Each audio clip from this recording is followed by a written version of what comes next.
So that's the reason it's not spam. They put it out there expecting you to email to them, unlike consumers that you're hitting with spam. Brian's method here kind of goes around what they would normally publish in your email address. So actually, email addresses that he's getting to are the ones that go directly to someone.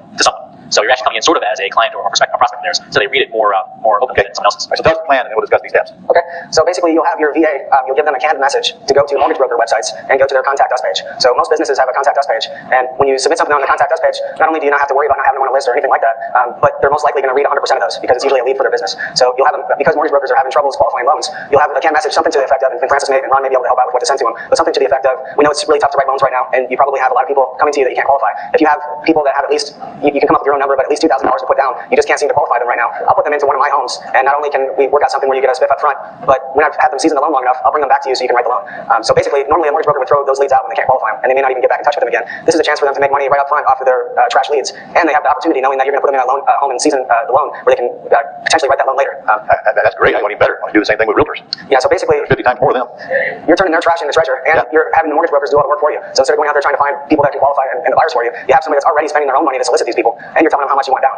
And realtors, my goodness gracious, there ain't a realtor out there selling houses that doesn't have a list this long of people they'd love to put in a house, but they just can't get them qualified. So, and your message should clearly denote, please do not send me anybody that does not have any money.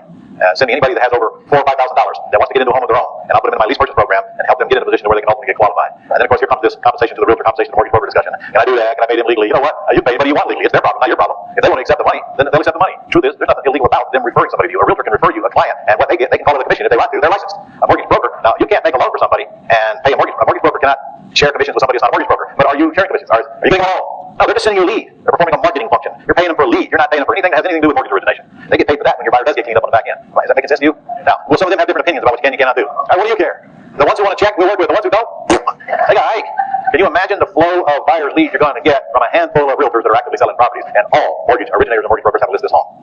So your buyers list will grow huge. You just got to figure out what you want to compensate them, and clearly tell them. That's a great idea. So now, how do I find the list first? How do I find the list of mortgage brokers to email to? So basically, you'll have your virtual assistants use Google Maps. And Google Maps? Yeah, you'll tell them, I want to have you locate mortgage broker sites within a certain mile radius. So you'll tell them how far. Google Maps will locate people on a... What do you care where they're at? Well, I guess it doesn't matter. Doesn't it? I mean, I would start as close as long as they're in the city, doesn't make any difference where they're at. So they just log into Google and type in mortgage brokers and go through the list of Google Maps. It starts... I don't understand what Google Maps has to do with getting the list, because I'm not area specific now. It'll just pull the city, everyone in the city. It's just starting close. You can go as far. Okay, so tell me exactly what to do. I know how to punch up Google Maps. I can get that far.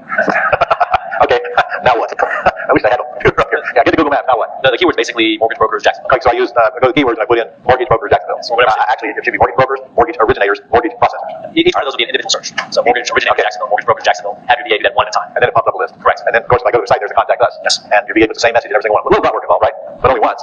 Only about once a month. And by the way, when they do it the first time, they're going to keep the list, so they just go back and do it a month later again, right? God, you guys ain't going to be able to handle leads from just this alone. Like, we just quit. Let's sell houses. Let's go home. Huh? The most important thing is when you submit your email to these people, to these brokers, whoever you're going after, is to make sure it sounds personal. You cannot have it sound like a canned spam message that someone's copying and pasting. So that's a little bit of copywriting. Maybe your VA takes a look at their website, inserts their name, things like that to make it sound personal. Because if it looks like a spam message, they're going to hit the lead because that form gets used by spam. Well, if their name is published on the site, the person you're emailing to just have the VA say, hey, John. Hey, John, thanks for putting the site up.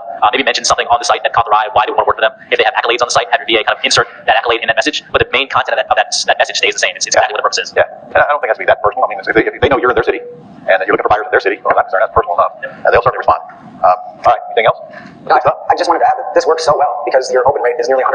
Because normally these are leads coming in their site, and they're getting an increase in their income for not doing anything different than what they normally would. So it's like a no-brainer for them to give you these leads. And while you're at it, I'd have your VA take the same list and do a follow-up 3 days later. Say, hey, haven't heard from you yet. Did you get my email? And I'll have it threaded so it's on top of the email you sent 3 days earlier. You guys with me? Got it? Pretty good stuff, eh? All right. Any other? If you're someone inclined to have your VA, you can also call as well. The phone number's there. Obviously, I'll respond to an email. So that's another way to do it multidimensionally. I'm going to put you on the spot the other day. I might put you on the spot today, too. Okay, I'm building an email. First of all, I've got a simple site set up where I can capture names of potential buyers, and I got a simple sheet on there where they can put in the information of what they're looking for, how much money they got, and how much they want to pay per month, and their email address and their phone number. That's pretty much all I care about, to tell you the truth. All right, now I'm going to load that site up with buyers. I want 500 people on my list, and I'm going to give you 5 days just because I'm generous. After which time you're dead. What am I going to do? I'm going first. Okay, he's going first. He's learning.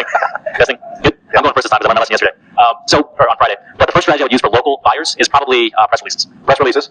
Using press release. So if you weren't here on Friday, what a press release is a website that allows you to create a sort of an article or a document that you would get out to the media.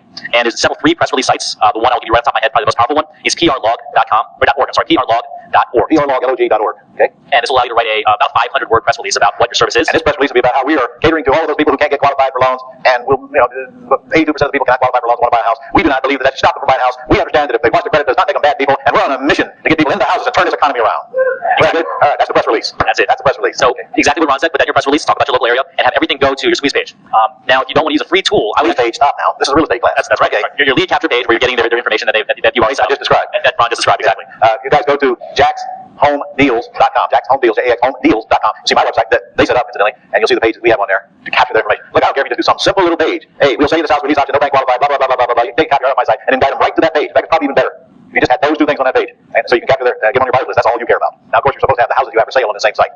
But, you know, if you don't have that, I still don't care. I want them on the buyers list. That's the most important asset you got in selling houses, is that buyers list. Okay? So, PRlog.org is the free press release. And then there you put your URL that drives it to your site that tells them what you do, that captures your name, that they're interested. Correct. Okay? And these press releases cost nothing. Those press releases cost nothing. If you've never written a press release before, you can have someone write it for you using a service called textbroker.com. TXTbroker.com. Wow. Where's the work in this? Probably some work somewhere. All right. But in the second time, I got to move on. This is Bernard. This is Francis's brother, smarter brother of the two, I think. Just give him Mike Lincoln, who we are very quickly. Microsoft guy here. Hi guys, I'm flew in here from Seattle just to be here at the event. I used to work at Microsoft for 4 years, helping start Ad Center, which is pretty much Google AdWords, but for Microsoft Ad Center.